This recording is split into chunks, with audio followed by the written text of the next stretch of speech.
మనల్ని పొగడాలంటే యేసుక్రీస్తు వారే ఎందుకు పొగడాలి అని అంటే, యేసుక్రీస్తు వారే నిజమైన రక్షకుడు. అందుకన్నాడు, ఏమన్నాడు? యేసు అనగా ఏంటంట? రక్షకుడు. యేసు అనగా ఎవరంటే రక్షకుడు. రక్షకుడు ఎందుకు రక్షకుడు అని అంటే, పాపము నుంచి విడిపించడానికి రక్షకుడు. పాపము నుంచి విడిపించడానికి రక్షకుడు. ఈనాడు క్రిస్మస్ అంటే ఏం చేస్తాం చెప్పండి? ఇంటి పైన స్టారు, ఇంటిలోన అవటాలే అంటున్నాను. ఏం చేస్తారు ఇంట్లో?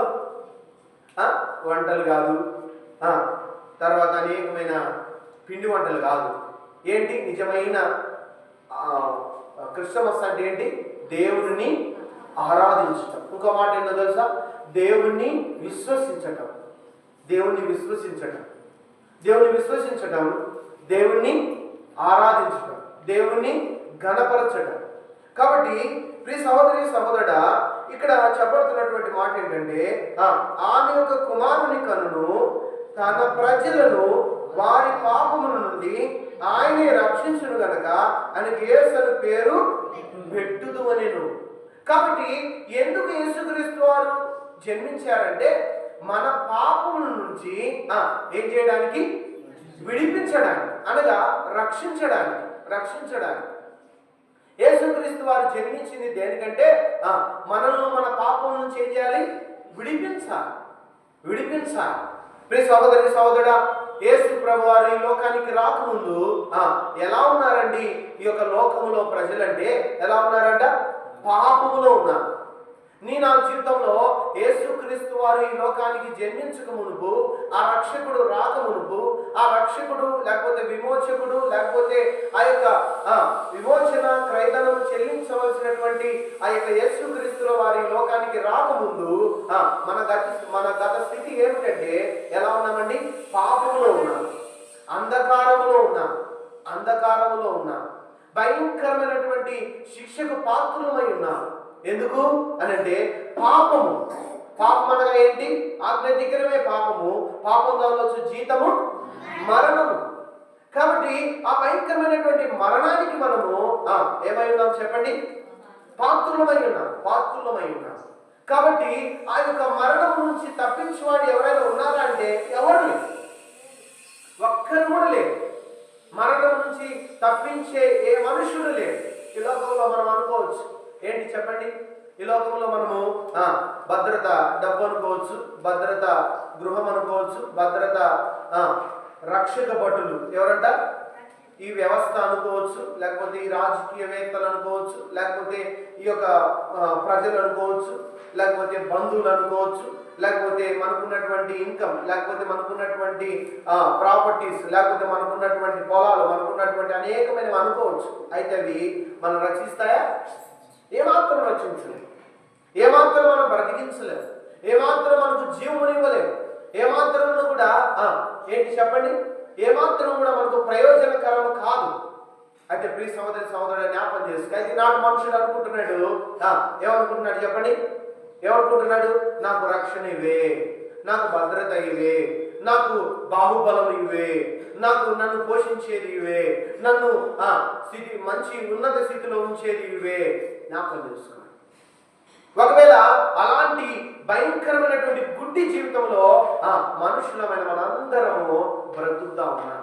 అయితే మనిషికి తెలియని సంగతి, కలవరపెట్టే సంగతి, కన్ఫ్యూజ్ చేసే సంగతి ఏంటంటే నెమ్మది లేదు. ఇంకో మాట ఏంటో తెలుసా? ఇంకేంటి అని అంటే మరణాన్ని ఎవరు జయిస్తారు?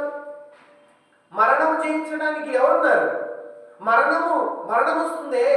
నువ్వు ఎంత గొప్పవానివైనా, ఎంత భద్రత ఉన్నా, ఎంత డబ్బున్నా, ఎంత పేరున్నా, ఎంత పలుకుబడి ఉన్నా, ఎంత సామంతుడువైనా, ఒకవేళ నువ్వు పేదవాడివైనా, లేకపోతే మధ్యతరగతి వ్యక్తివైనా, ఎవరైనా సరే మరణము నుంచి ఎవరును తప్పించలేదు. ఎందుకు వచ్చింది మరణం?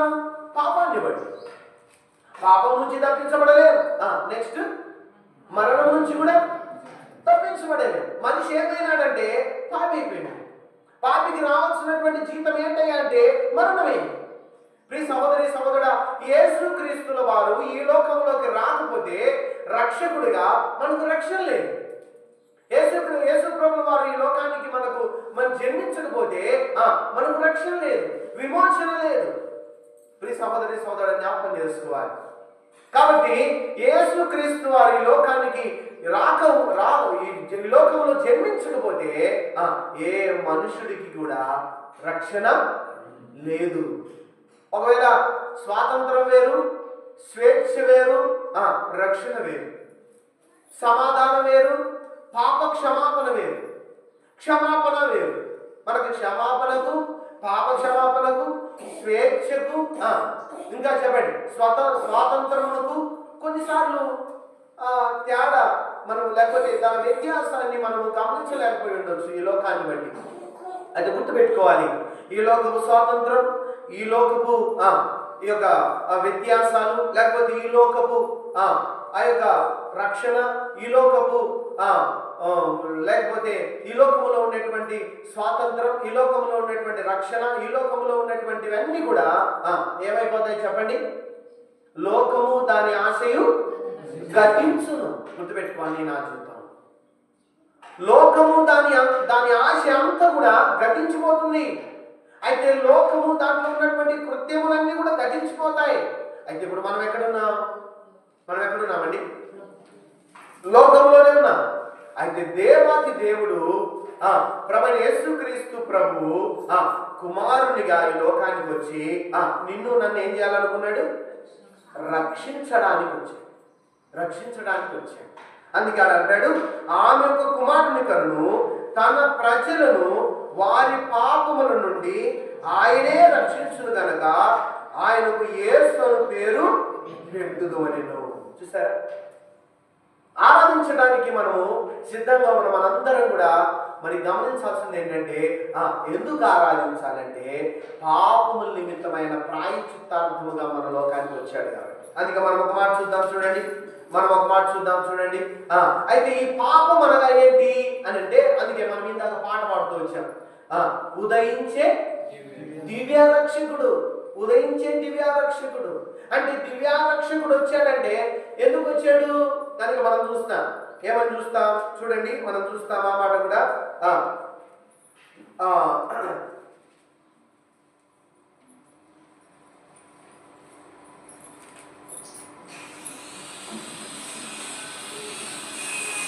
చూద్దాం రండి. ఒక మాట ఉంది, ఉదయించే దివ్యారక్షకుడు అన్నదానికి మనం చూస్తాం. 9వ వచనం, మొదటి 2వ అధ్యాయం 9వ వచనం. రెండవ అధ్యాయం మత్తయి సువార్త 2వ అధ్యాయం 9వ వచనం. వారు రాజు మాట విని బయలుదేరిపోతుండగా ఇదిగో తూర్పు దేశమున వారు చూచిన నక్షత్రము ఆ శిశువు ఉండిన చోటికి మీదుగా వచ్చి నిలుచు వరకు వారికి ముందుగా నడిచెను.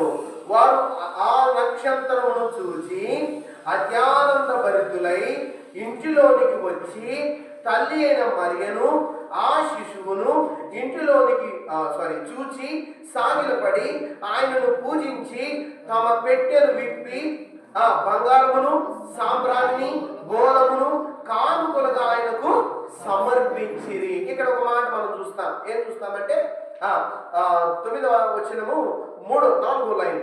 మీదుగా వచ్చి నిలిచి వరకు వారికి ముందుగా నడిచెను. వారు ఆ నక్షత్రమును, ఏ నక్షత్రమునంట? ఆ నక్షత్రమును. అక్కడ ఆ ఉంది చూడండి, ఆ లేదు, ఆ ఉంది అంటే ఏంది? ఆ నక్షత్రము అంటే ఎవరంట? ఆ నక్షత్రము ప్రభువైన యేసుక్రీస్తు వారు. ఆ నక్షత్రం అందుకే చూడండి, ఆ నక్షత్రమును చూచి అత్యానంద భరితులై ఇంటిలోనికి వచ్చి తల్లి అయిన మరియను ఆ శిశువును చూచి సాగిలపడి ఆయనను పూజించారు. ఏం చేశారట? ఎవరిని పూజించారు? త్వరగా చెప్పాలి. ఇక్కడ ఉన్నట్లు చెప్పండి. ఆయనను పూజించి వీళ్ళు ఏం చేశారు? మరియను చూశారు. మరియా ఆమె తల్లిని చూశారు. నెక్స్ట్ ఏం చేశారు? సాగిలపడి ప్లస్ ఏం చేశారు అంటే ఆయనను పూజించారు. ఈనాడు కూడా ఆరాధించడం అంటే మనం వాటిని ఆరాధిస్తాం. ఏంటిని ఆరాధిస్తామండి చెప్పండి. రక్షకుని ఆరాధించట్ల కొందరు ఎవరిని ఆరాధిస్తున్నారు? ఎవరిని ఆరాధిస్తున్నారు? ఏం చెప్పరు? అది మీరేం చెప్పాలని నేను అడుగుతున్నాను. కాబట్టి ఎంతమంది ఏం చేస్తారంటే చాలా మంది కూడా ఆరాధించాల్సిన దేవుని ఎందుకు చెప్పండి? ఆయన రక్షకుడు కాబట్టి, ఆయన విమోచకుడు కాబట్టి, రక్తం కాచిన యేసుక్రీస్తు వారు కాబట్టి జ్ఞాపకం చేసుకోవాలి. అయితే అక్కడ ఏముంది? ఆమెకు పెట్టే ఆ శిశువును చూసి సాగిలపడి ఆయనను పూజించి చూసారా, మరి ఆయన పూజించారు. అయితే ఈనాడు అనేకులు ఏం చేస్తారంటే ఎవరిని పూజిస్తారు? మరియాను కూడా పూజిస్తారు. అది వాళ్ళు ఏం తీసుకుంటారంటే చాలామంది ద్రాక్షారసం అయిపోయినప్పుడు ఏం చెప్తారు? వాళ్ళు వచ్చి ఎవరు చెప్తారు? అప్పుడు ఉన్నటువంటి కానా వివాహంలో ఉన్నటువంటి పని వారందరూ కలిసి వాళ్ళు వచ్చి ఎవరు చెప్తారు ఆ మాట అంటే, మరి వచ్చామా ద్రాక్షారసం అయిపోయిందంటే ఏం పోయి ఎవరికి చెప్తుంది? యేసుప్రభువారు ఏం చెప్తాడు? అది తీసుకుంటారు అన్నమాట. అందరు తీసుకొని ఏం చేస్తారు? మరేమి కూడా మరేమి చెప్పాలని, మరేమి చెప్తే మరేమో ఎవరు చెప్తారు? పోయి ఇదే పెట్టుకుంటారు నా మీద. కానీ డైరెక్ట్ యేసుప్రభువారి కాడికి రాకూడదంట అని పాపం వాళ్ళు అనుకుంటున్నటువంటి పద్ధతి నేను చెప్తున్నాను. కాబట్టి అదేమైంది? టోటల్గా రాబోయిపోతుంది. అందుకే వాళ్ళు వచ్చి ఆ శిశువును చూసి సాగిలపడి ఆయనను పూజించారు. సరే, ఇక్కడ సందర్భం వచ్చింది కాబట్టి చెప్పాను. సరే, ఇక్కడ ఏంటంట? ఆ నక్షత్రం ఆయన ఏమై ఉన్నాడు? వెలుగుగా ఈ లోకానికి వచ్చాడు. ప్రియ సహోదరి సహోదరుడా, వెలుగుగా ఈ లోకానికి వచ్చాడు. అయితే ప్రియ సహోదరి సహోదరుడు, అందుకే ఉదయించే దివ్యారక్షకుడని మనం పాట పాడతాం. ఆయన ఏమై ఉన్నాడంట? అందుకే యోహాను సువార్తలో కూడా అంటాడు, ఆయన ఏమై ఉన్నాడంట? వెలుగై ఉన్నాడు. అయితే ప్రియ సహోదరి సహోదరుడా, యేసుక్రీస్తు వారి లోకానికి రాకముందు, యేసుక్రీస్తు వారి లోకములో జన్మించక మునుపు ఈ లోకం ఎలా ఉంది? ఎలా ఉన్నట్లు? చీకటిలో ఉంది. ఏమన్నా అంత ఎత్తర ఉంది కదన్నా అంటే ఈ వెళ్తారు కాదు నేను చెప్పేది. ఏ వెళ్తురా? హృదయపు అంతరంగం వెలుతురు, అంతరంగం వెలిగింపు, అంతరంగం వెలిగించబడాలి. మనుషులు ఏమైనారంటే కఠినమైపోయినారు. మనుషులందరూ కూడా యేసుక్రీస్తు వారు జన్మించక మునుపు ఈ లోకం ఎలా ఉంది అంటే చీకటిలో ఉంది. చీకటి అనగా ఏంటంటే పాపములో ఉంది. ప్రియ సహోదరి సహోదరుడా, అందుకే ఆయన ఎలా వచ్చాడంట? వెలుగుగా వచ్చాడంట. ఎలా ఉందంట లోకం అంటే? రక్షణ లేని లోకం, మరణానికి మనగా కొట్టుమిట్టాడుతున్నటువంటి లోకం. అయితే ఈ లోకానికి ఆయన రక్షకుడుగా వచ్చాడు. ఇంకోటి ఏంటంట? వెలుగుగా వచ్చాడు. అందుకే అంటాడు, ఏమై ఉన్నాడంట? ఆయన వెలుగై ఉన్నాడు. అందుకే మనం ఒక మాట చూస్తాం చూడండి, అపోస్తల కార్యములు 13వ అధ్యాయము 23వ వచనం. అపోస్తల కార్యములు 13వ అధ్యాయము 23వ వచనం. అతని సంతానము నుండి దేవుడు ఇశ్రాయేలీయుల కొరకు రక్షకుడగు యేసును పుట్టించాడు. చూసారా? ఎందుకంటే ఇశ్రాయేలు రక్షణ కొరకై ఎందుకు పుట్టించాడు? వారు రక్షణ కొరకై పుట్టించాడు. మరొక మాట చూడండి, అదే అపోస్తల కార్యము 4వ అధ్యాయం 12వ వచనం. అదే అపోస్తల కార్యములు 4వ అధ్యాయము 12వ వచనం. మరి ఎవని వలనను రక్షణ కలుగదు, ఈ నామములనే మనము రక్షణ పొందవలను గాని ఆకాశము క్రింద మనుషుల్లో ఇవ్వబడిన మరి ఏ నామమున రక్షణ పొందలేం. చూసారా? ఎందుకు వచ్చాడు అంటే ఆయనే రక్షకుడు కాబట్టి, ఆయనే వెలుగై ఉన్న దేవుడు కాబట్టి, ఆయనే పాపమును విమోచించుటకు అర్హుడు కాబట్టి. ప్రియ సహోదరుడు, అందుకే అంటున్నాడు ఆయన నామము వలననే మనకేమొచ్చిందండి? రక్షణ. అది యేసుప్రభువు వారి లోకాల్లో జన్మించకపోతే ఏంటి చెప్పండి మన పరిస్థితి? ఏంటండి పరిస్థితి? మనకు రక్షణ లేదు, మనకు భద్రత లేదు, మనకు విమోచన లేదు. ప్రియ సహోదరి సహోదరుడా, ఎలా ఉన్నాము? యేసుక్రీస్తు వారు రాకముందు ఏ పరిస్థితి అని అంటే ఎలా ఉన్నాం? పాప భయము, అంధకారంలో ఉన్నాం. ప్రియ సహోదరి సహోదరుడు, జ్ఞాపకం చేసుకో, నీ నా జీవితంలో అంధకారంలో ఉన్నాం, చీకటిలో ఉన్నాం. అందుకే అంటాడు చూడండి లూకాసు వార్త చూడండి మొదటి అధ్యాయం 79వ వచనం. లూకాసు వార్త చూడండి మొదటి అధ్యాయము చదవండి తీసిన వారు. మరియు ఓ శిశువా అనబడదు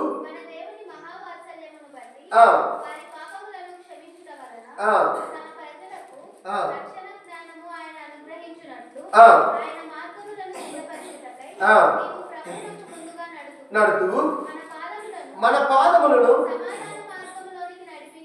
నడిపించినట్లు. ఈ మాట జాగ్రత్తగా వినాలి. ఎక్కడ ఉన్నామంట మనము? చీకటిలోను మరణ ఛాయలలోను కూర్చుండు వారికి వెలుగిచ్చుటకై ఆ మహా వాత్సల్యమును బట్టి పైనుండి ఆయన మనకు అరుణోదయ దర్శనమును అనుగ్రహించెను. చూసారా? ఎక్కడి నుంచి? పైన నుంచి. చూసారా? ప్రియ సహోదరి సహోదరుడా, నీ నా జీవితంలో జ్ఞాపకం చేసుకోవాలి.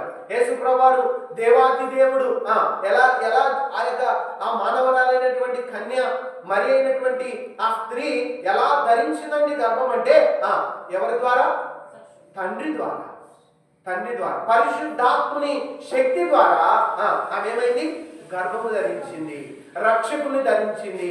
ఆ రక్షకుడు ఎక్కడి నుంచి వచ్చాడంట? పైనుంచి వచ్చాడట. అందుకే అన్నాడు పైనుంచి అరుణోదయ దర్శనమును అనుగ్రహించెను. ఎవరికి? చీకటిలో ఉన్న వారికి. చీకటిలో ఉన్న మనం ఏం చేస్తున్నాం అంటే చీకటి అంటే ఏంటి? కరెంటు పోతే చీకటి కాదు. అంతరంగపు చీకటిలో ఉన్న మనం ఏం చేస్తున్నాం మనకు అర్థం కావట్లేదు. పాపం చేస్తా ఉన్నాం. అందుకే అంటాడు ఎలా ఉన్నామంట మనము ఎఫెసీ 2వ అధ్యాయం మొదటి వచనం. ఎఫెసీలకు రాసిన పత్రిక 2వ అధ్యాయము మొదటి వచనం. మీ అపరాధముల చేతను పాపముల చేతను మీరు చచ్చిన వాచాలు. ఎందుకు? చీకటి అంటే ఏమని చెప్పారు? పాపం అంటే ఏంటి? చచ్చిన స్థితి. ప్రియ సహోదరి సహోదరు, అందుకే అవ్వ ఆదాములు ఎప్పుడైతే ఆ పాపాన్ని చేస్తూ వచ్చారో వారి దేవునికి ఏమైనారంట? వేరైపోయినారు. కాబట్టి నీ నా జీవితంలో కూడా ఆ రక్షకునికి వ్యతిరేకం చేస్తూ వచ్చారు. కాబట్టి మనం కూడా నీ నా జీవితంలో గత కాలంలో మన జీవితం ఏంటంటే అంటే చీకటి జీవితం, రక్షకుని లేనటువంటి జీవితం, పాపము జీవితం. కింద చదవండి, ఇంకా చదవండి. ఈ పాపము అనగా ఈ గుడ్డితనం అనే చీకటిలో ఉన్న మనం ఏం చేశాం గతంలో? రక్షకుడు రానప్పుడు దేనికి పాత్రులమై ఉన్నాం మనం అంటే కానీ నువ్వు చదవండి అది చదవండి. మీరు వాటిని చేసు వాయుమండల సంబంధి అయిన అధిపతిని. వాయుమండలం అంటే ఏంది? చీకటి సంబంధి. ఎవరు చీకటి సంబంధి? సాతానుడు. సాతాను యొక్క భయంకరమైనటువంటి కబంధ హస్తాల కింద ఉన్నా, సాతాను యొక్క వశపరుచుకున్నటువంటి లోకములో ఉన్నా, చీకటిలో ఉన్నా. చూడండి, రక్షణ లేని వారిగా భయపడుతూ మనము ఆ మరణ ఛాయలో ఉన్నటువంటి వారం. చదవండి. అవిధేయులైన వారిని ఇప్పుడు ప్రేరేపించు శక్తికి అధిపతిని అనుసరించి ఈ ప్రపంచ ధర్మము చొప్పున మునుపు నడుచుకొంటిరి. వారితో కలిసి మనమందరమును శరీరము యొక్కయు మనసు యొక్కయు కోరికలు నెరవేర్చుకొనుచు మన శరీరాశలను అనుసరించి మునుపు ప్రవర్తించితిమి. కడమ వారి వలనే స్వభావ సిద్ధముగా దైవోగ్రతకు పాత్రులమైతిమి. కడమ వారంటే ఎవరు? ఇశ్రాయేలు ప్రజలు. ఇశ్రాయేలు ప్రజలు ఎక్కడున్నారు? యెషయా గ్రంథం చూద్దామండి. యెషయా గ్రంథం ఎక్కడ వారు ఉన్నారు? చూడండి, యెషయా గ్రంథము చూద్దాం రండి. యెషయా గ్రంథము 42వ అధ్యాయం 6వ వచనం అనుకుంటాను. చదవండి. 42:6. గుడ్డివారి కన్నులు తెరచుటకును, బంధింపబడిన వారిని వెలుపలికి తెచ్చుటకును, చీకటిలో నివసించు వారిని బందీ గృహంలోని వెలుపలికి తెప్పించుటకును, యెహోవానగు నేనే నీతి విషయములో నిన్ను పిలిచి నీ చెయ్యి పట్టుకొని ఉన్నాను. చూసారా ప్రియ సోదరి సోదరుడా, వెలుగైన దేవుడు, అరుణోదయ దర్శనం అనుగ్రహించబడినటువంటి రక్షకుడు ఎక్కడి నుంచి పిలుస్తున్నాడు మనల్ని? చీకటిలో నుంచి, అనగా పాపములో నుంచి. ఎలా ఉన్నామండి చీకటిలో ఉన్న మనం అంటే? అంధకార హృదయం కలిగిన వారమైన మనం ఎలా ఉన్నామంటే గతంలో ఎలా ఉన్నామంట? పాపముల చేతను అపరాధముల చేతను చచ్చిన వారిగా ఉన్నాం. అంత మాత్రమే కాదు, మునుపు చేసిన వారి ప్రకారము మనం కూడా ఏం చేశాం? పాపములు చేస్తూ వచ్చాం. పాపంలో పడి ఉన్నాం. ప్రియ సహోదరి సహోదరా, అయితే ఈ రక్షకుడే మనం రక్షించువాడు. ఈ పాపము నుంచి, చీకటి నుంచి, అంధకారము నుంచి, లోక పాపము నుంచి, లోక భయము నుంచి విడిపించువాడు ఏకైక దేవుడు ఎవరైనా ఉన్నారంటే ఆయన ఎవరంట? యేసుక్రీస్తుల వారు. ఆయనే యేసుక్రీస్తుల వారు. ఆయనే రక్షకుడైన యేసుక్రీస్తు వారు. ఆయనే విమోచకుడైనటువంటి యేసుక్రీస్తు వారు. ఆయనే ఆ పొత్తి గుడ్డలతో చుట్టబడినటువంటి యేసుక్రీస్తు వారు. ఆయనే ఆ మరియ గర్భమున ధరించినటువంటి యేసుక్రీస్తుల వారు. ఆయన రక్షకుడు ఈ లోకానికి రాకపోతే మనకేం లేదండి, రక్షణ లేదు. ఎక్కడుండేవారు అంటే? చీకటిలో ఉండేవారు. అంటే చీకటి అనగా ఏంటి? పాపంలో ఉండేవారు. చచ్చిన స్థితి, జీవపు స్థితి కాదు, చచ్చిన స్థితి. ప్రియ సహోదరి సహోదరు, అందుకే అంటాడు, ఏమంటాడు? యెషయా గ్రంథం 5వ అధ్యాయం అనుకుంటాను, చూద్దాం రండి. యెషయా గ్రంథము 2వ అధ్యాయము 5వ వచనం. యాకోబు వంశస్థులారా రండి, మనము యెహోవా వెలుగులో నడుచుకుందాము. చూసారా? అంటే అంతకుముందు ఎక్కడ నడుచుకుంటున్నారు? వాళ్ళు చీకట్లో నడుచుకుంటున్నారు. బంధింపబడిన వారు క్రియల అనగా బంధింపబడిన సాతాను యొక్క కవతహస్తాలు నడుచుకుంటున్నారు. పాపములో నడుచుకుంటున్నారు. భయముతో జీవించేటువంటి బ్రతుకుని జీవిస్తా ఉన్నారు. అంత మాత్రమే కాదు, పాపం చేత అపరాధం చేత చచ్చిన వారిగా ఉన్నారు. ఎవరు బ్రతికిస్తారండి? ఎవరు విమోచిస్తారు? ఎవ్వరూ లేరు. ఎవరంట? యేసుక్రీస్తు ప్రభువారే రక్షకుడు. ఆయన మాత్రమే విమోచకుడు. అందుకే మనం చూస్తే అపోస్తల కార్యములు 5వ అధ్యాయం 31వ వచనం. అపోస్తల కార్యములు 5వ అధ్యాయము 31వ వచనం. ఇశ్రాయేలునకు మారు మనసును పాప క్షమాపణను దయచేయుటకై దేవుడు ఆయనను అధిపతిని గాను రక్షకుని గాను తన దక్షిణ హస్త బలము చేత హెచ్చించి ఉన్నాడు. చూసారా? ఎవరి కొరకంట? ఇశ్రాయేలీయుల మారు మనసు కొరకు. అనగా ఏంటి? రక్షణ కొరకు. ప్రియ సహోదరి సహోదరుల జ్ఞాపకం చేసుకో. నా జీవితంలో మనం జ్ఞాపకం చేసుకోవాలి. అయ్యా, ఒకవేళ నీవు రాకపోతే ఏమైపోయి ఉండేవారు? ఇదే చీకటి స్థితి, ఇదే పాపపు స్థితి, ఇదే అంధకారపు స్థితి, ఇదే సాతాను యొక్క బంధకముల స్థితి. ప్రియ సహోదరి సహోదరుల జ్ఞాపకం చేసుకో. నా జీవితంలో రక్షకుడు నీ కొరకు నా కొరకు పుట్టి ఉండకపోతే మనం ఎవరమంట? పాపానికి బానిసలు. ఇంకో మాట చెప్పాలంటే దాస్యమునకు దాసులు అనగా ఎవరికి? ఈ లోకానికి దాసులు, సాతానుకు దాసులు. అందుకే చెప్పాను, వాయుమండల సంబంధైన అధిపతిని అనుసరించుచు. ఎవరు అనుసరిస్తున్నాం గతంలో? వాయుమండల సంబంధం అంటే ఎవరు? చీకటి శక్తులకు సంబంధం అంటే ఎవరంటే ఎవరు? సాతాను, అపవాది. కాబట్టి నా జీవితంలో యేసుక్రీస్తు వారి లోకానికి రాక మునుపు, రక్షకుడిగా పుట్టి ఉండక మునుపు మనం ఎక్కడున్నామంట? పాపములో ఉన్నాం. చీకటిలో ఉన్నాం. భయంకరమైనటువంటి పాపము అనగా నశించిపోయేటువంటి జీవితంలో జీవిస్తా ఉన్నాం. ప్రియ సహోదరి సహోదరుడా, అందుకే ఈ యొక్క పాపం నుంచి విడిపించడానికి, ఆ యొక్క భయంకరమైనటువంటి బంధకం నుంచి విడిపించడానికి, ఆ యొక్క నశించిపోయేటువంటి నాశనానికి దగ్గరగా ఉన్నటువంటి మనల్ని విడిపించడానికి ప్రభువైన యేసుక్రీస్తు వారు ఈ లోకానికి వచ్చారు. అదే క్రిస్మస్, అదే క్రిస్మస్. రక్షించడానికి వచ్చిన దినమే క్రిస్మస్. రక్షించువాడే క్రీస్తు, రక్షణ ఇచ్చేవాడే ప్రభువైన యేసుక్రీస్తు వారు. ప్రియ సహోదరి సహోదరుల జ్ఞాపకం చేసుకో. అందుకే మనం చూస్తాం చూడండి, మొదటి యోహాను పత్రిక యోహాను సువార్త 1వ అధ్యాయం 29వ వచనం. 1వ అధ్యాయం 29వ వచనం ఏంటంటే, ఆయన ఏమై ఉన్నాడంట? వెలుగుగా వచ్చాడు, అరుణోదయం అనుగ్రహించిన వాడిగా వచ్చాడు. ఎందుకు? మరణ ఛాయలో ఉన్న మన కొరకై. చూడండి, చదవండి అన్నమాట.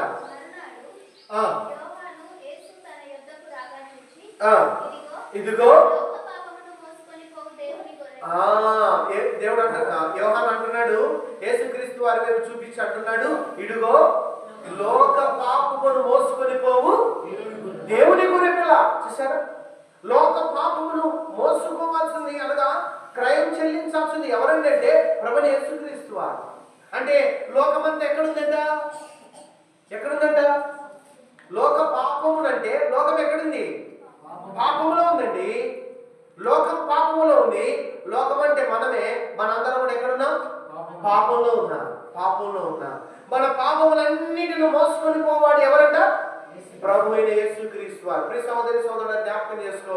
ఈ యొక్క మధ్యాహ్న కాల సమయంలో ఒకవేళ యేసుక్రీస్తు వారు నీ కొరకు నా కొరకు మరి పుట్టి ఉండకపోతే మన పాపములోనే మనం ఉండేవారిని, సాతాను దాస్యములో మనం ఉండేవారిని, చీకటిలో మనం ఉండేవారిని, మరణానికి మనము పాత్రులం, నరకానికి మనకు పాత్రులం, ఆ మరణ ఛాయల్లో ఉన్నటువంటి వాటికి మనం పాత్రులం. ఏ విమోచన లేనటువంటి వారం, ఏమాత్రం స్వాతంత్రం లేనటువంటి వారం, ఏమాత్రం స్వేచ్ఛ లేనటువంటి వారం. జ్ఞాపకం చేసుకోవాలి నా జీవితంలో. కొందరు అనుకుంటారు ఆయన ఒక మతానికి దేవుడు, లేకపోతే ఒక తెగకు దేవుడు, వాళ్ళని మాత్రం రక్షించడానికి పుట్టాడు అని అంటారు. కాదు కాదు కాదు. యేసుక్రీస్తు అందరికీ ప్రభు. ఆయన ఒక్కరికి కాదు, ఒక్క రిలీజన్ కాదు, ఒక మతానికి కాదు. ఆయన ఎవరండి? ఆయన దేవుడు కదా. దేవుడు ఒక మతానికి, ఒక తెగకు, ఒక ఊరికి ఉంటాడా? ఉంటాడండి? దేవుడు అనేవాడు ఒక తెగకు ఉంటాడా? ఒక గ్రామానికి ఉంటాడా?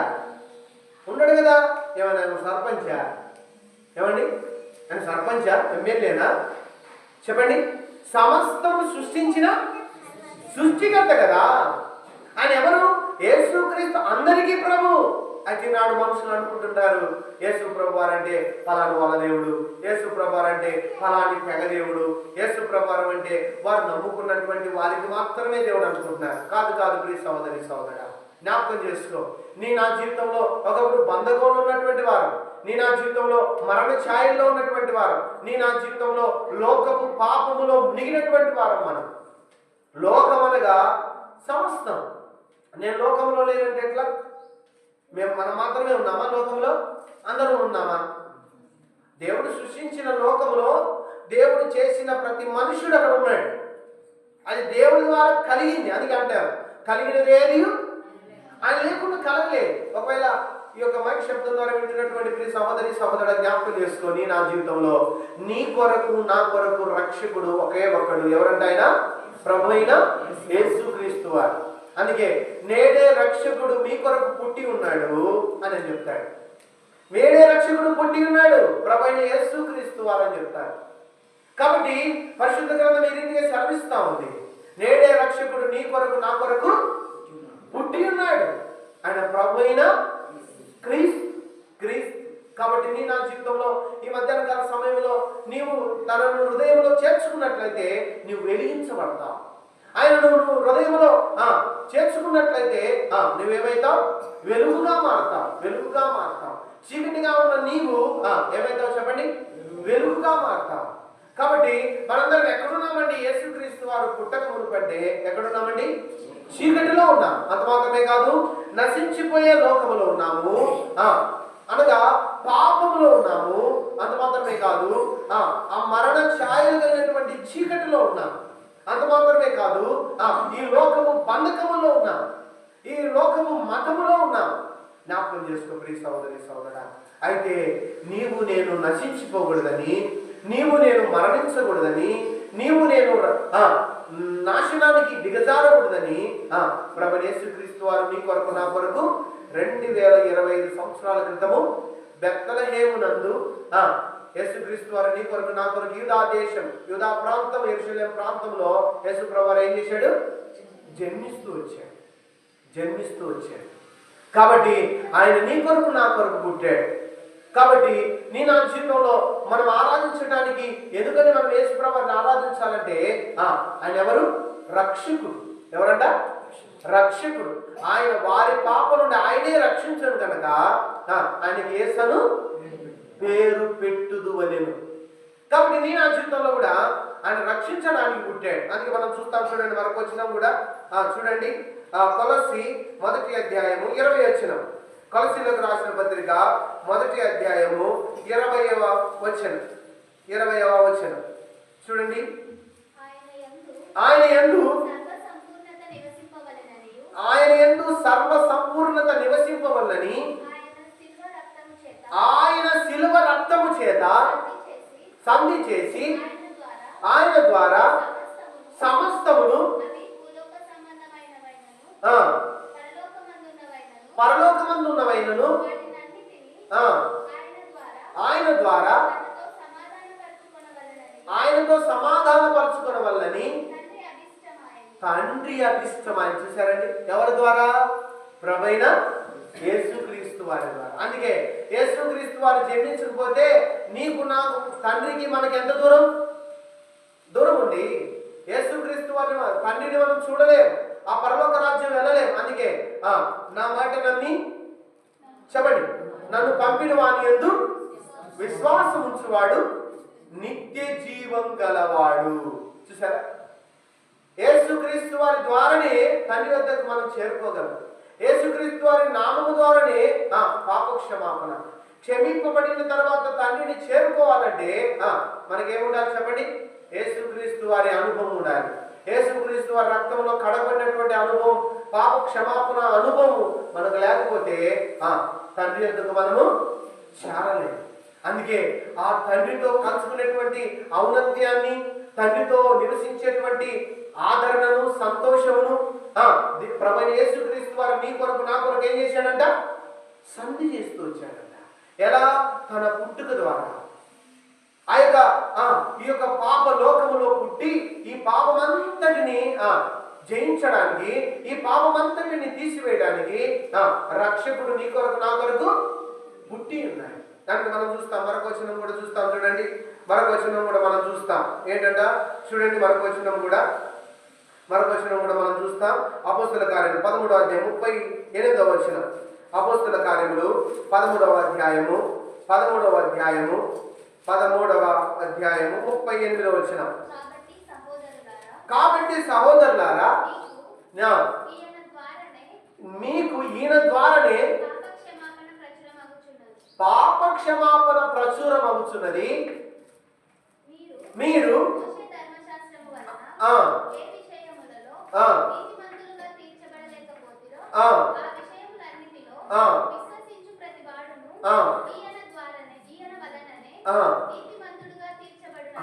చాలండి. ఇక్కడ ఏమని చెప్తున్నాడంటే, మోషే ధర్మశాస్త్రం ప్రకారం ఎవరైతే నీతిగా తీర్చబడలేకపోయారో ఈ ధర్మశాస్త్రం అంతా కూడా అక్షరానుసారమైనది. ఏమైనది?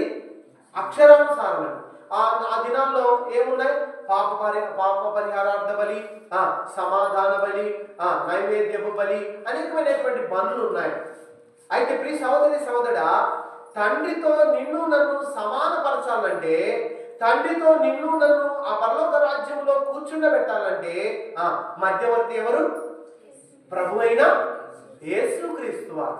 ప్రభువైన యేసుక్రీస్తు వారు. అందుకేనంట ఏం చేస్తూ వచ్చాడంట? ఈ మతము, ప్రతి మతము ఏం చేస్తుంది? శుద్ధుడమని చెప్తుంది. ప్రతి మతము ఏమని చెప్తుందండి? శుద్ధుడుగానే చెప్తుంది. ప్రతి మతం మంచిదే, ఓకే మంచిదే. అయితే శుద్ధపరచడం దేని ద్వారా అవుతుంది చెప్పండి? కాబట్టి ప్రియ సహోదరి సహోదరా, ప్రతి మతం చెప్పేది శుద్ధుడైరా, పరిశుద్ధుడైరా, విమోచకుడైరా. ఎలా అవుతావు?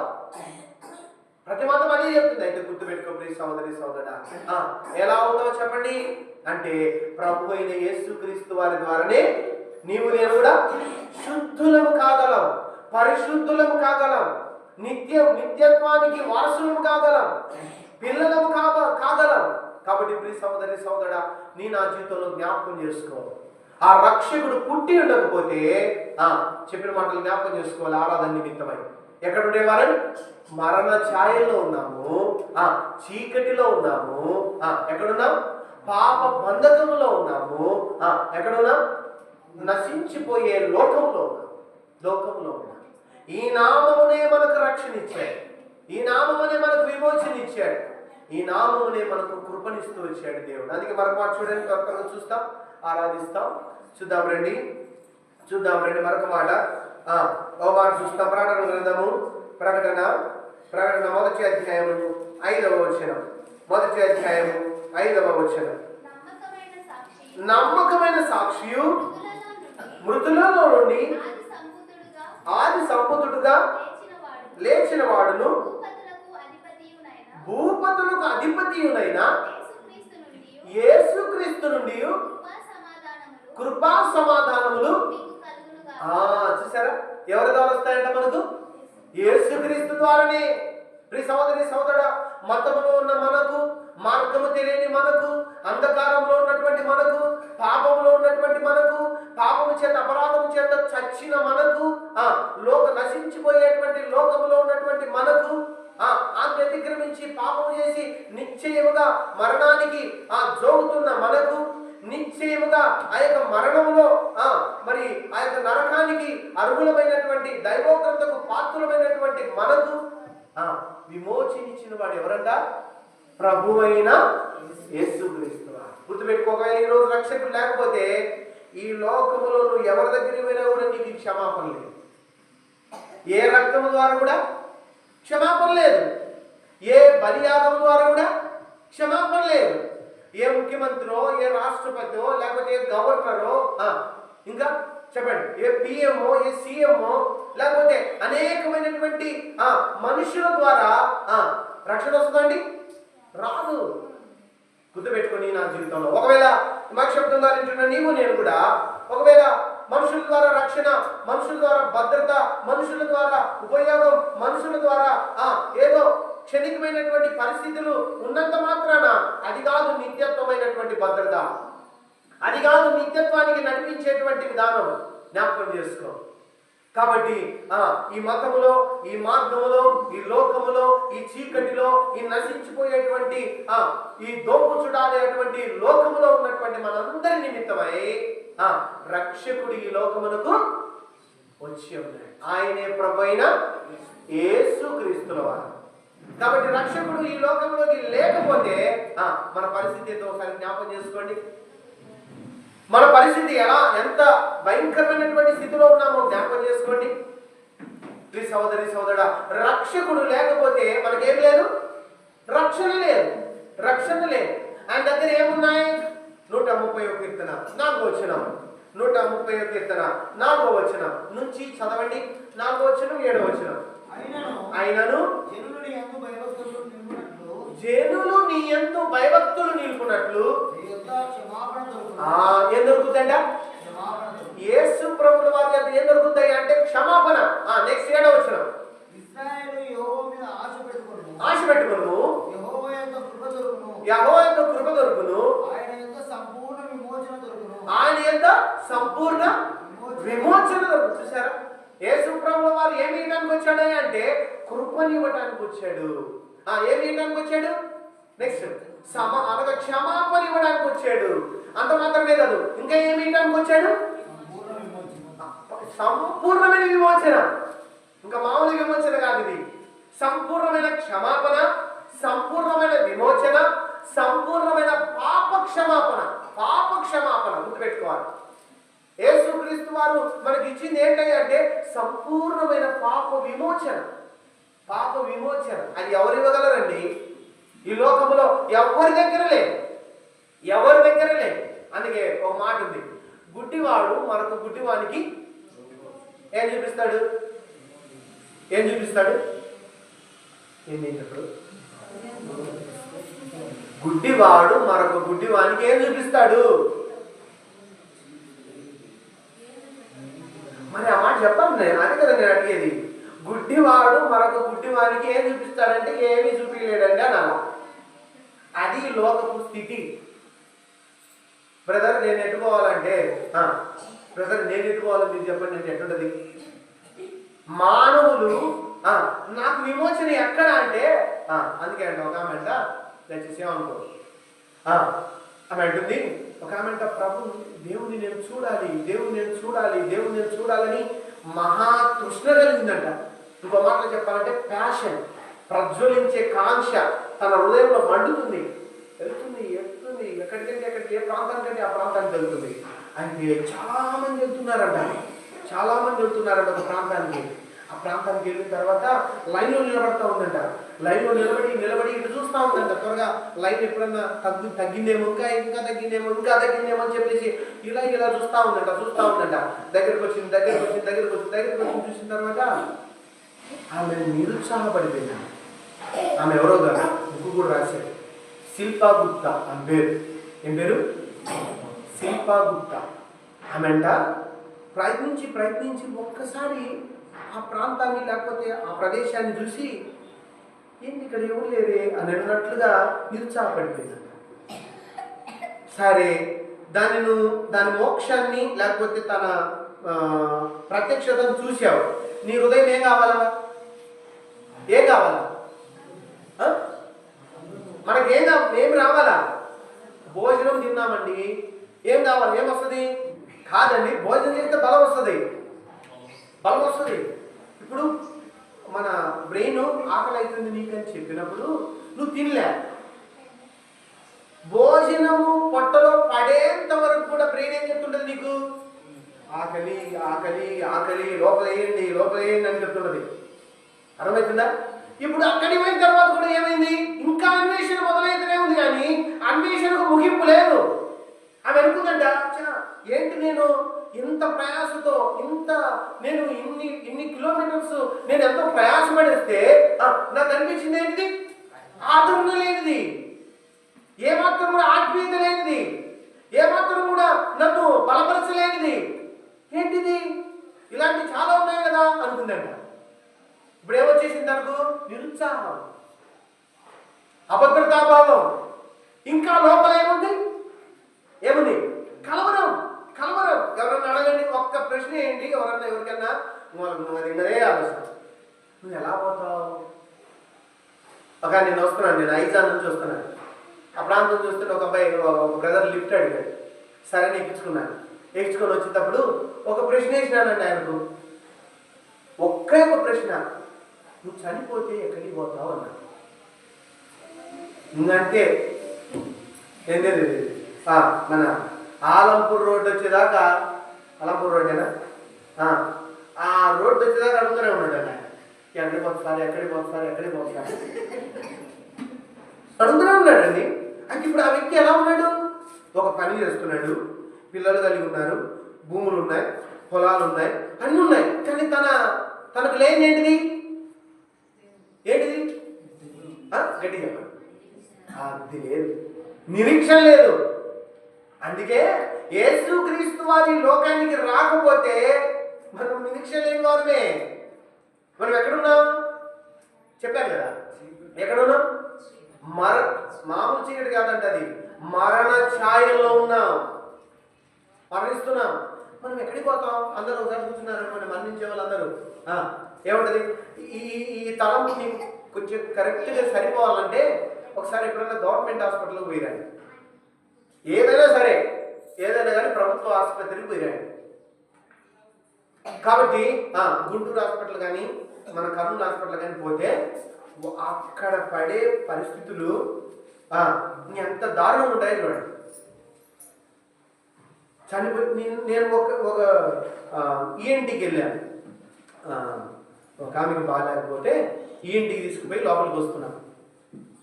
12 సమయం రాత్రి 10 అయింది. ఓ ఫిట్నెస్ అడిగారు, మళ్ళీ ఒకసారి రాయించుకొని రాకండి మీరు ఫిట్నెస్ అని అంటే సరే అని చెప్పి కిందికి వచ్చాను. కిందికి వస్తే అక్కడ ఒక ఆయన మరణించాడు. ఎవ్వరు లేరు. ఆమె తల బాదుకుంటుంది.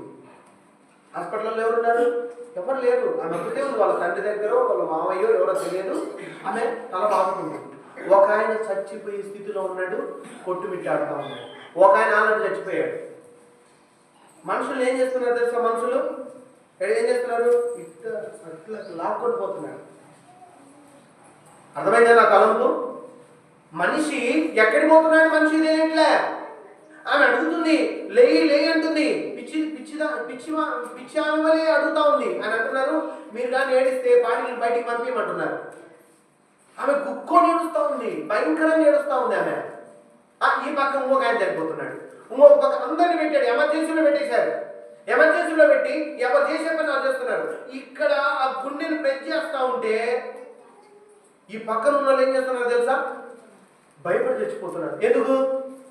ఎందుకు చెప్పండి? ఈయన చనిపోయే ఆఖరి స్థితిలో ఉంటే ఈ పక్కన వాళ్ళందరూ కూడా ఏం చేస్తున్నారంటే చూస్తున్నారండి. ఎందుకు చూస్తున్నారంటున్నా? మేము కూడా చనిపోతాం. గుండ్ర హాస్పిటల్లో ప్రార్థన చేయడానికి వెళ్తే ఒక సహోదరి బిడ్డకు జన్మనిచ్చింది, వెంటనే చచ్చిపోయింది. సార్ మేము చేసేటప్పుడే వాళ్ళు ఏం చేశారు?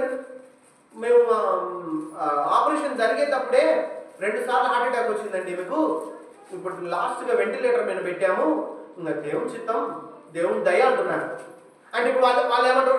వాళ్ళ చేతిలో ఉందే ప్రాణం, విమోచన వాళ్ళ చేతిలో ఉందే, పాపక్షమాపణ వాళ్ళ చేతిలో ఉందే, వాళ్ళకన్నా నిరీక్షణ ఉందా?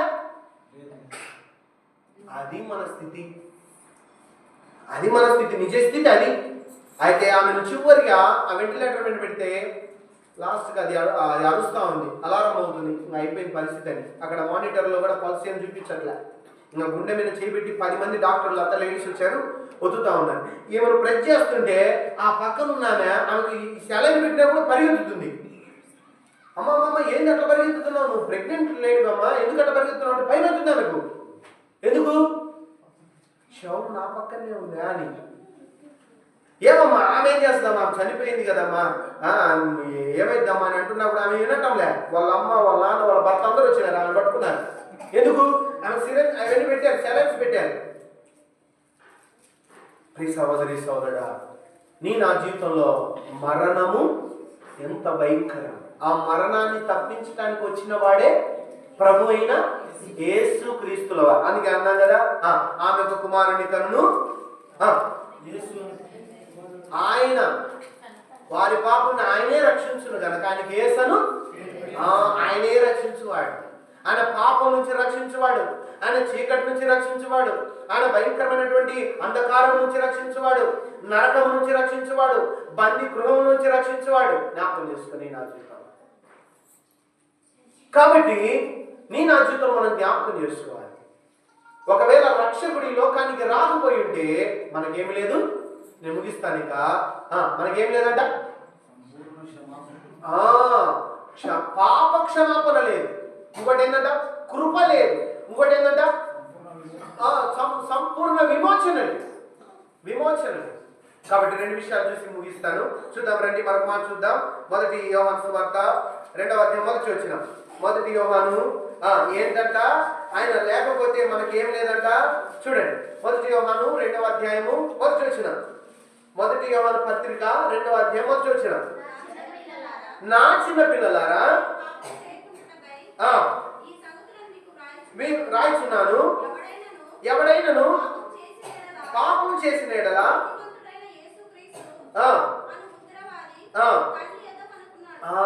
చూసారండి, ఎవరంట మనకున్నది?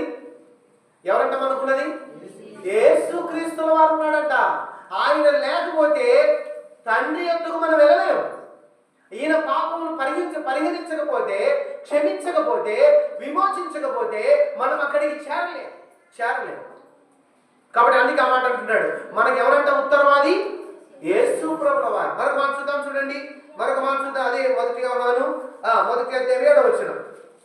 మొదటి యోహాను అయితే ఆయన వెలుగులో ఉన్న ప్రకారము మనమును వెలుగులో నడిచిన ఎడల మనము అన్యోన్య సహవాసం గలవారమై ఉందుము.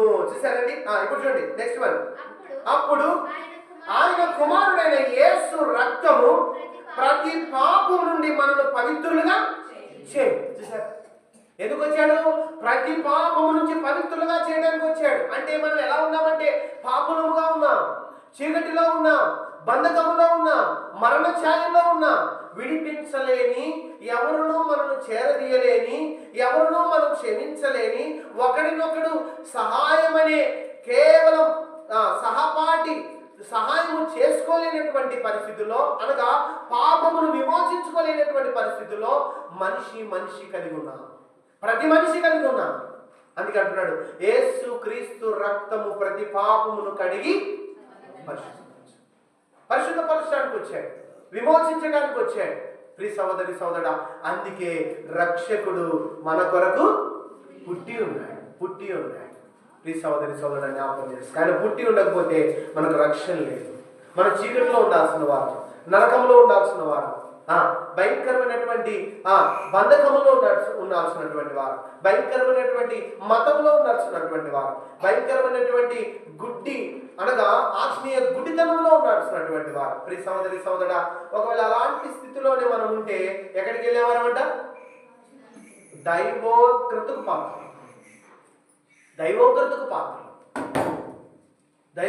పాత్రలైన. కాబట్టి ప్రియ సహోదరి సహోదరుడా, నీ నా జీవితంలో దైవోగ్రతల పాత్రలమైన మనము మరణ ఛాయలో మన కొరకై ఆయన ఎలా వచ్చాడంట? వెలుగుగా వచ్చాడంట. అందుకే ఇంకో మాట కూడా అంటాడు దేవుడు. చూడండి ఒకసారి ఎఫెసీ 5వ అధ్యాయం 8వ వచనం. ఎఫెసీ 5వ అధ్యాయం 8వ వచనం. ఎఫెసీలకు రాసిన పత్రిక 5వ అధ్యాయము 8వ వచనం. మీరు పూర్వమందు చీకటే. చదవమ్మా, ఎవరు చదువుతారు? మీరు ఇప్పుడైతే ప్రభువునందు వెలుగై ఉన్నారు. వెలుగు ఫలము సమస్త విధములైన మంచితనము. చాలా ఎవరంట? పూర్వం మీరు ఏమై ఉన్నారు? చీకటి అంటే పాపం. చీకటి అంటే ఏమని చెప్పాను? అపరాధముల చేతను పాపము చచ్చిన వారిగా ఉన్నారు. అంత మాత్రమే కాదు, చీకటి అంటే ఏం చెప్పాను? మరణ ఛాయల్లో ఉన్నాం. చీకటి అంటే ఏం చెప్పాను? అపవాది హస్తాల్లో ఉన్నాం. చీకటి అంటే ఏం చెప్పాను? నశించిపోయే లోకములో ఉన్నాం. చీకటి అంటే ఏంటి అనంటే బంధకములో ఉన్నాం. చీకటి అంటే ఏంటంటే మతములో ఉన్నాం. చీకటి అంటే ఏంటంటే విడిపించలేని, కడగలేని, మనం విమోచింపలేని పాపానికి ఏమైనా పాత్రులమై. అయితే ఆ ప్రభువైన యేసుక్రీస్తు వారు నీ నా నిమిత్తమై ఈ లోకములో పుట్టి ఉన్నాడు. ప్రియ సహోదరి సహోదరుడా, జ్ఞాపకం చేసుకో. అయితే ఇక్కడ మనం చూస్తాం చూడండి, ఆయన పుట్టుక ద్వారా, ఆయన జన్మించుట ద్వారా నీకు నాకేమొచ్చిందంట? విమోచన, పాప క్షమాపణ, పాపము నుంచి కడగబడుట. అంత మాత్రమే కాదు, నశించిపోయే లోకములో కాదు, మనం ఎక్కడుంటాం? స్థిరమైన దేవుడితో కూర్చున్న వారిగా చేశాడు. దేవుని రాజ్యంలో నివసింపజేశాడు. ఎట్లా? ఎవరి ద్వారా? యేసు ప్రభువారి ద్వారా. కాబట్టి నీ నా జీవితంలో కూడా మనం జ్ఞాపకం చేసుకోవాలి, ఆరాధించాలి. ప్రభా, నీవు లేకపోతే నేను ఎక్కడ ఉండేవాడిని? మరణంలో ఉండేవాడిని. నీవు జన్మించకపోతే చీకటిలో ఉండేవాడిని. నీవు జన్మించకపోతే పాపక్షమాపణ లేదు. నీవు క్షమించకపోతే రక్షణ లేదు. నీవు క్షమించకపోతే విడుదల లేదు. నీవు క్షమించకపోతే నిత్య జీవమే లేదు. రెండు విషయాలు చెప్పేసి ముగిస్తాను. చూద్దాం రండి, మరొక మాట చూద్దాం రండి. చూడండి, హెబ్రీ 7వ అధ్యాయం 25వ వచనం. హెబ్రీలకు రాసిన పత్రిక 7వ అధ్యాయము 25వ వచనం. ఈయన తన ద్వారా దేవుని యొద్దకు వచ్చు వారి పక్షమున విజ్ఞాపన చేయుటకు నిరంతరము జీవించుచున్నాడు గనుక వారిని సంపూర్ణముగా రక్షించుటకు శక్తిమంతుడై ఉన్నాడు. చూసారా, ఎవరంటేనా? ప్రభువైన యేసుక్రీస్తు వారు. ఈయన ఎలాంటి వాడంట అండి? సంపూర్ణమైన శక్తివంతమైన కలిగిన వాడు. ఇంకోటి ఏంటో తెలుసా? నిరంతరము జీవించువాడు. మనం ఎప్పుడు నిరంతరం జీవిస్తామండి? జీవించలేం కదా. మనం ఎప్పుడు మరణిస్తామో మనకు తెలియదు కదా. మనం ఎలా ఉన్నాం, ఎప్పుడు మరణిస్తామో మనకు తెలియదు. ఏదన్నా వెళ్తున్నప్పుడు భయం ఉంటుందా ఉండదా? ఒక ప్రయాణం వెళ్తున్నప్పుడు మనం ఏం చేస్తాం? ముందు ఏం చేస్తామండి? ఏదైనా కానీ ప్రేర్ చేసుకొని వెళ్తాం. ప్రభా జ్ఞాపకం చేసుకోండి అని చెప్పి వెళ్తాం. ఎందుకు? అపవాదం నుంచి తప్పించు. భక్సింగ్ గారు చేసేవారంట ఒక మాట చేసేవారంట. ఎలాంటి చేసేవారంటే, కనిపించి కనబడినటువంటి అంధకార శక్తుల నుండి కాపాడు, దూరపరచుకు, మమ్మల్ని క్షేమకరంగా ప్రయాణంలో నడిపించు. నేను ఒక ఆయన ఉన్నాడు, ఆయన మంచిగా వెళ్ళాడు, మళ్ళీ వస్తున్నాడు. వచ్చే మార్గంలో ఏమైనాడు అంటే, ఒక్కసారి ఆయనే పడ్డాడు. ఆయన పడి ఆ బైక్ అంతా కొట్టకపోయి ఇక్కడ ఫ్రాక్చర్ అయింది, మోకాలు ఫ్రాక్చర్ అయింది. మనం ప్రతి విషయంలో కూడా ప్రయాణం చేస్తున్న మనందరినీ కూడా ఫస్ట్ ఏముంటుంది? భయం ఉంటుందా ఉండదా? ప్రమాదము జరుగుద్దేమో, జాగ్రత్త. అందుకే మనం ఎవరు వెళ్తున్నా కూడా ఏమంటాం? జాగ్రత్తగా వెళ్ళండి అంటుంటాం. అర్థమవుతుందా? కాబట్టి ప్రతి విషయంలో ఏం జరుగుతుందో మనకు తెలియదు, ఏ ప్రాంతంలో ఉంటాం మనకు తెలియదు, ఏ ప్రాంతంలో ప్రమాదం జరుగుతుందో మనకు తెలియదు. సహోదరి సోదరుడు జ్ఞాపకం చేసుకుని, నా జీవితంలో రక్షకుడు పుట్టి ఉండకపోతే నీకు నాకు నిరీక్షణ లేదు, నీకు నాకు రక్షణ లేదు, నీకు నాకు కృప లేదు, నీకు నాకు పాపక్షమాపణ లేదు, నీకు నాకు సంపూర్ణ విమోచన లేదు. అందుకే ఈయన ఎవరంట అంటే, నిరంతరము జీవించుచున్నాడు కనుక వారిని సంపూర్ణముగా రక్షించుటకు శక్తిమంతుడై. ఎవరంటేనా? ప్రభు అయిన యేసుక్రీస్తు. కాబట్టి ఆయన జన్మించడం ద్వారా మనకేమొచ్చింది చెప్పండి? లోకంలోంచి విమోచించబడ్డాం, పాప క్షమాపణ వచ్చింది, స్వతంత్రులమయ్యా. నెక్స్ట్ ఏమొచ్చింది చెప్పండి? ఏమొచ్చిందండి? పరలోకపు వారసులమయ్యాం. ఇంకోటి ఏంటో తెలుసా? పాప క్షమాపణ అనగా అతి భయంకరమైనటువంటి పాపాన్ని క్షమించుటకు ఎవరి రక్తం? యేసుక్రీస్తు వారు. కాబట్టి ఆయన రక్తమే మనల్ని ఏం చేయగలదు?